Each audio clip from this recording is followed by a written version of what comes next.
Ruồi đực nhỏ, ruồi cái.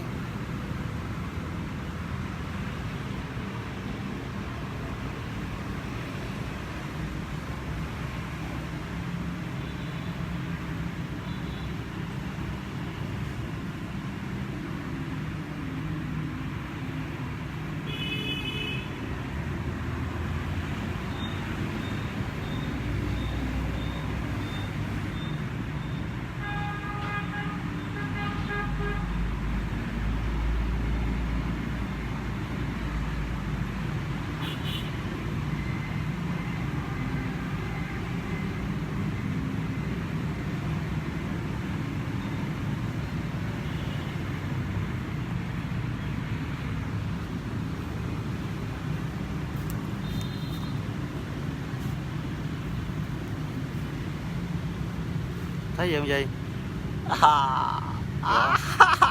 Ruồi đực nó nhỏ, ruồi cái không? Thấy rồi. Không? Đúng rồi, đúng.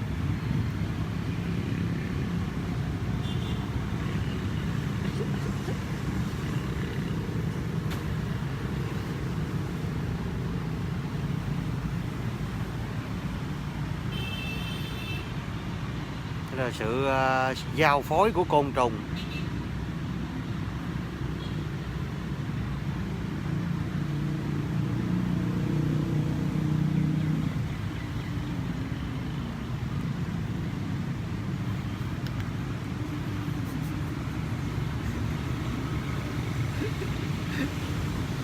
Ít ghê hả?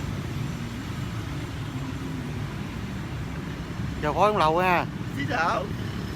Nó giao phối lâu hơn con ngừ nữa đó. Chứ anh chứ thôi. Con này lâu, con này lâu hơn con ngừ nữa nè. Nãy giờ lâu lắm rồi đó. Kêu trời.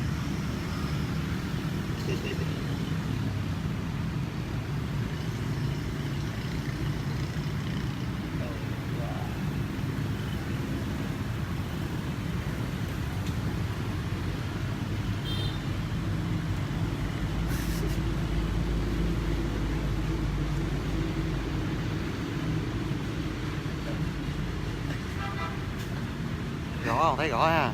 Thấy gõ ghẹ luôn đi. Đấy không bỏ đây gõ hơn nè, hồi bự nè, dễ thấy nè.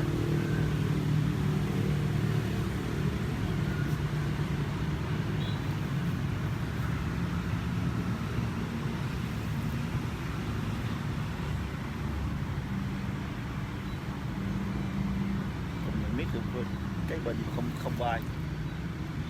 Dính thì sao vậy?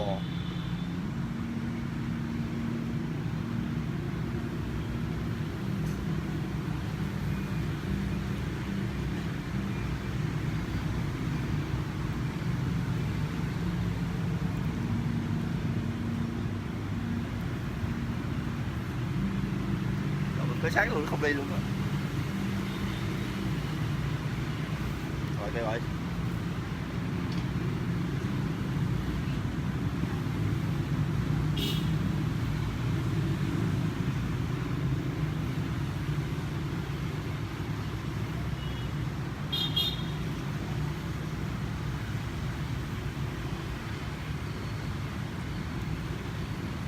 Đây nó ôm kìa, ôm kìa. Cái ôm cái trời ghê.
Mà thấy bộ phận sinh dục của nó không?